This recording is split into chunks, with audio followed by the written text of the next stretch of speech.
Hey there, how you doing? Putting together a little video for SoBeRmOdE. I want to thank Ian at SoBeRmOdE.com and give him a plug here. Get out there and get some SoBeRmOdE t-shirts and support him in his effort.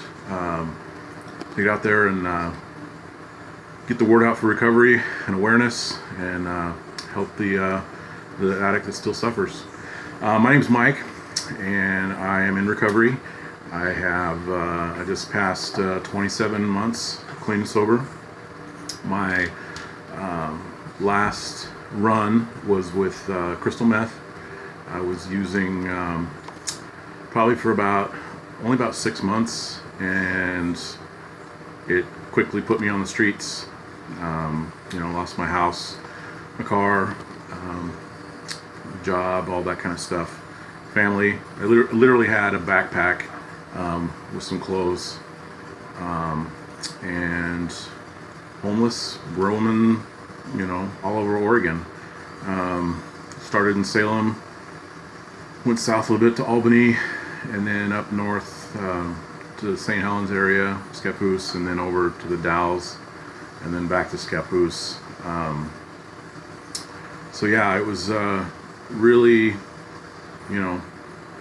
living on the streets, no income,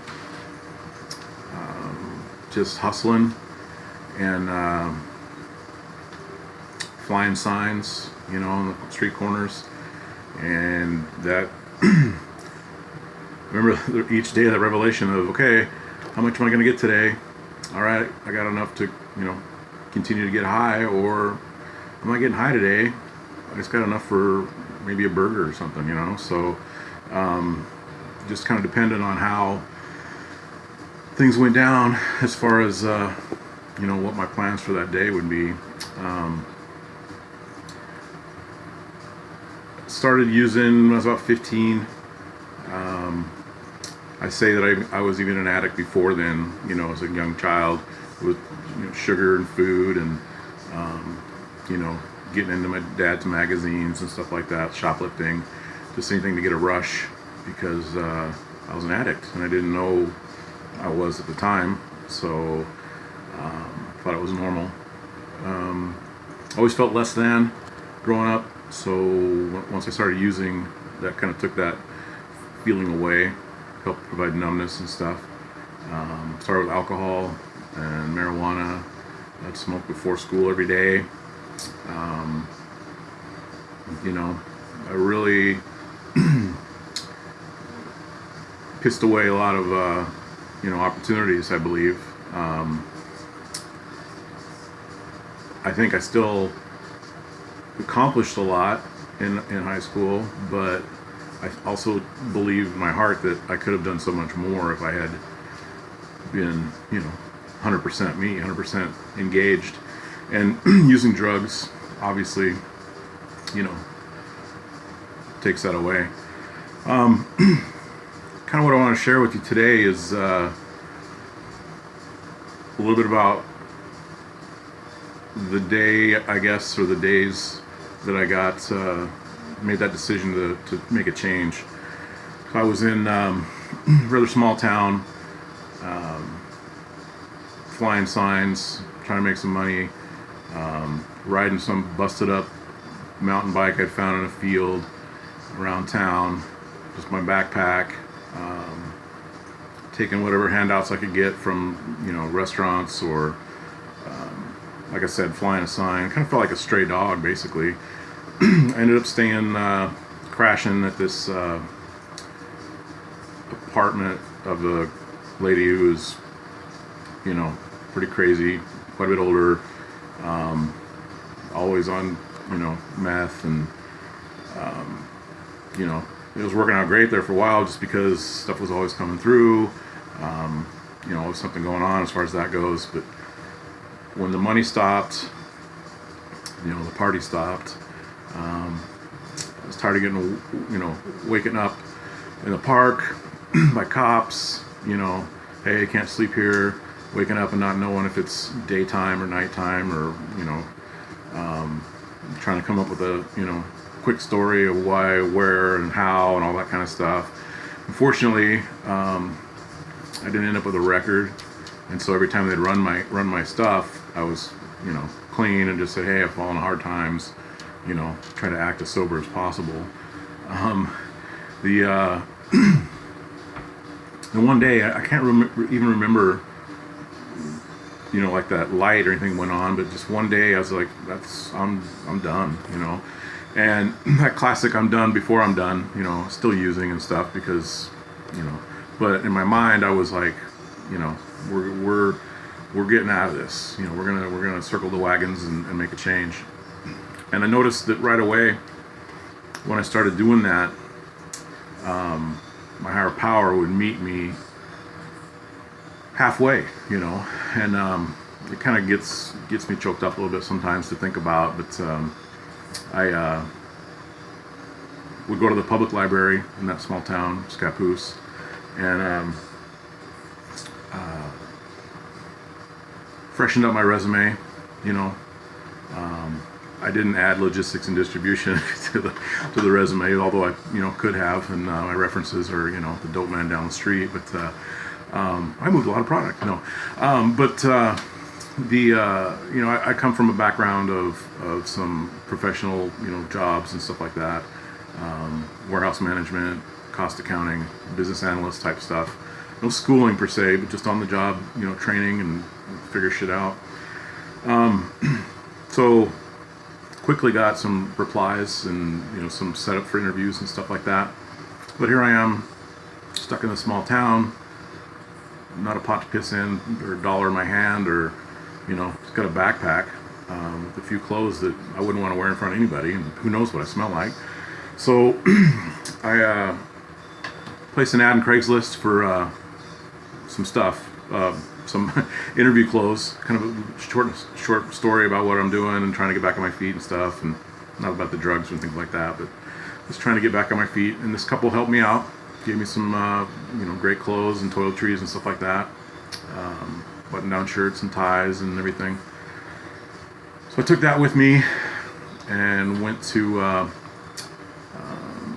try to get down to the big city. So these are just more evidence of the higher power meeting me halfway. A friend of mine came, kind of make this quick, a friend of mine came and picked me up as I was trying to get down to Salem to basically get into a safer situation until I can make an interview. And he couldn't keep me. He let me stay for a few days till I can get into a homeless shelter. So I got into one. I was there for about 10 days. I got a job opportunity in another town, and it came through on a Thursday, and they said I start Monday in Vancouver, Washington, and here I am in Salem, Oregon. It's about 60 miles away or so. No money, no car, nothing like that, just got a few clothes. A friend ran me up there, and they don't have a lot, but they gave everything they could give, and it was so much to me at the time, and even looking back, it's just, unbelievable what they did for me. I was able to get into an Oxford house. Turns out, this city, Portland, Vancouver, it's a pretty good sized city, on the Vancouver side even.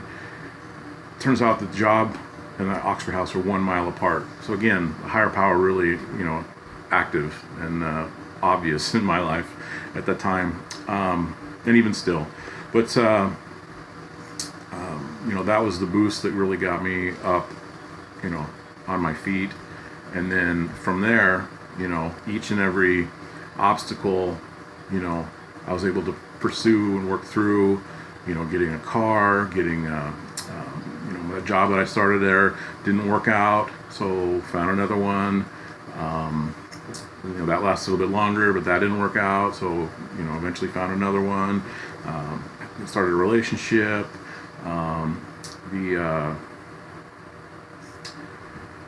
All the things were all the miracles and the blessings you hear about were coming true. I'm going to meetings, and I didn't do a lot of step work. I looked for a sponsor like the Dickens, but I couldn't find, and I can't believe I just said Dickens twice now. So yeah, the evidence to that was quite obvious and profound, and it still happens today. I need to step back sometimes and realize it's on his timeline.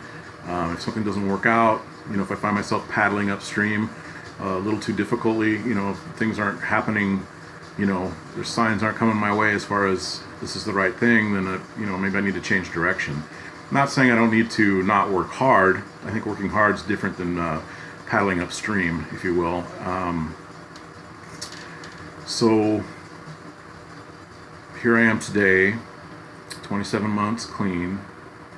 I have a job as a cost estimator. I really enjoy it. Paying way too much for a new car that I picked up with high interest rates. I'm paying the price, if you will, for that, but for the choices I made, previously in my life. Just trying to clean things up, best you can, make amends, all that kind of stuff. Still estranged a little bit from my kids. I have some adult children, 20, 25. Working on that slowly but surely. They were hurt pretty bad, multiple times, obviously, and yanked that rug out pretty hard. And so they're a little gun shy,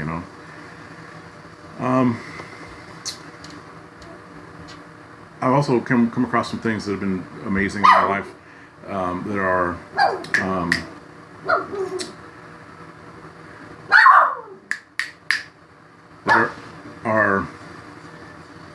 I'm the founder of Addicts in Recovery, and we're the makers of airwear recovery gear, and you can find us at www.addictsinrecovery.net. That's addictsinrecovery.net, and we got all kinds of recovery gear to wear: hoodies, tanks, t-shirts. I'll show you the logo, but it's going to be backwards, I'm sure. So imagine that it's not backwards. But you probably may have seen it on some of the Facebook groups, I'm sure. We're all about getting your recovery on and taking pride in your recovery, sharing your story. We're going to have some blogs coming up about people actually wearing their gear into gyms and public places, and people coming up and asking them, about recovery and starting that conversation and removing the stigma. I think it's a great way to show your pride, have an air of dignity, we say, and help others, with your story and your journey, because it does help others. I'm also just recently started stand-up comedy. Figured if I can get off the streets and quit meth, I can do anything, right? So I started doing some stand-up comedy, which I'm really enjoying. And you can Google or YouTube my name, Mike Lindsey, Lindsey, on YouTube, and see a clip of mine. And also I've started a comedy promotion called Unloaded Comedy, Laugh Yourself Clean. And it's basically a group of recovery-based comics that are coming to town to, raise awareness, raise some funds, with a campaign or an event or whatever. And Airwear is going to be, leveraging off of that. We're going to get, the word out. So if you're with a recovery center or know of a group in your town, your city that would like to look into having us come down, we'll bring, myself and a comic or two with me, and then we'll book some local talent as well to, fill up that lineup and, get some local flavor and get the people in there. So, we're, get in touch with me at, you can email me at unloadedcomedy@gmail.com.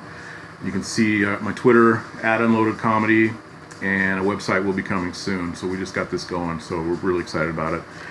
I'd also like to give a shout out to SoBeRmOdE. If you're finding yourself needing to reach out and get some resources or talk with someone, SoBeRmOdE.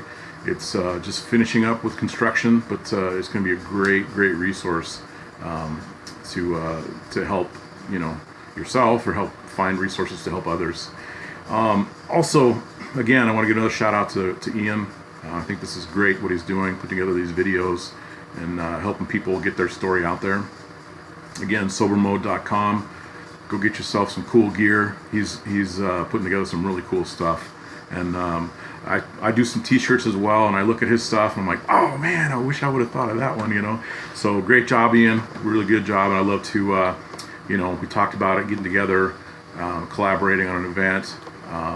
You know, I think it'd be great. I think we'd really make an impact. Last thing I'd like to give a shout out to is, you know, that dude out there, that chick out there, guy, gal, you know, that's doing the work. You know, you're fresh in recovery, you know, maybe less than a year, maybe less than 2 years. It's everybody's on their own timelines. I don't want to put a you know, borders on that or anything, but this is to them, the people that are out there, you know, biking to work, bus riding to work, you know, making all those arrangements to maybe someone give you a ride, you know, walking to work even, sitting around waiting to get a ride, you know, all those little things that when we're in our regular, you know, life, if you will, we take for granted. You know, we are able to just get out there, jump in our car, and go to work, go wherever we want, the freedom we have. Well, you know, remember back when you're putting things back together, trying to unfog your mind, and just having that laundry list of things that you have to accomplish just to get that feeling of freedom, of things that you feel that you should have, you want back. Like, we're talking like kids, we're talking like family, we're talking your license, we're talking you know, money, paying off fines, and then having money to spend to get a place to live, and to all these things. So I just want to give a shout out to those people that are doing that today, that maybe are thinking to themselves, you know what, this isn't worth it. I'm tired. Look what I've done, and I still can't, you know, get this or get that or do this or do that. Don't get discouraged. I mean, it's so natural. I was there. I'm plenty of discouraged, believe me, in the major case of the fuck it's multiple times. But play that tape forward, you know, like they say, and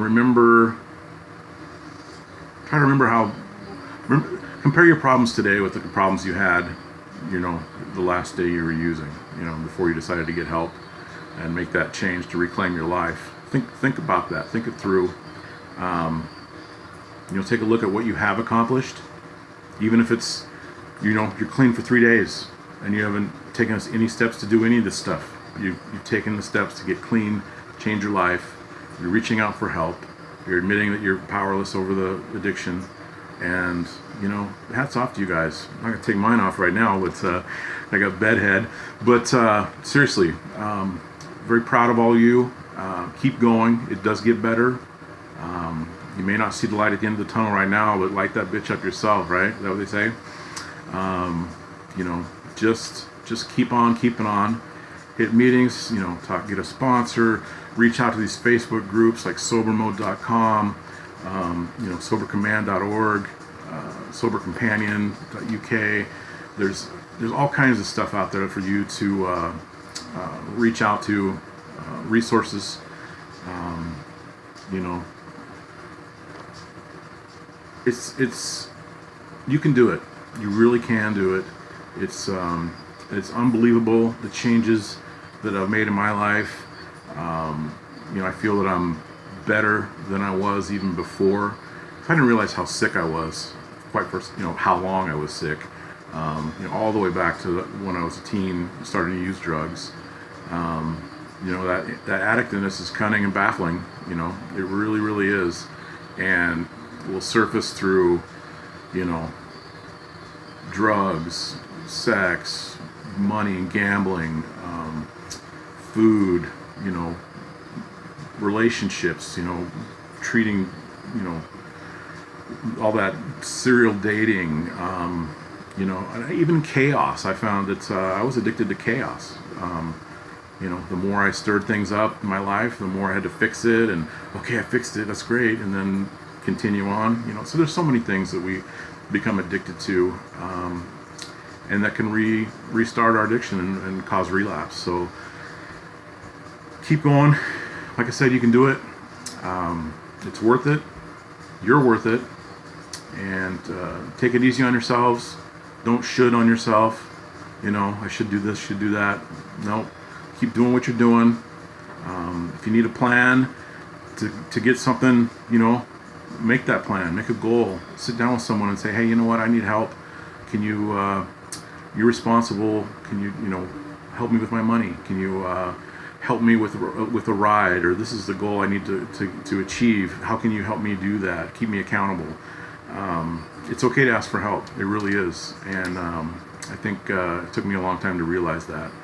And I'm 46 and still learning a lot, you know. And I go to these meetings and there's, you know, young people in their 20s that, you know, are getting it. And you know, I'm so happy that they are. I'm, you know, I can't get too wrapped up in I wish I could have, you know, gotten it back then, but boy, I sure do, you know. A lot of wasted time, a lot of hurt people, you know, starting with me, and you know, that just cascaded out, you know. So I better cut this off. Thanks for listening. Appreciate that. Again, Ian, thank you so much. SoBeRmOdE.com. Have a blessed day in recovery, guys. Thank you.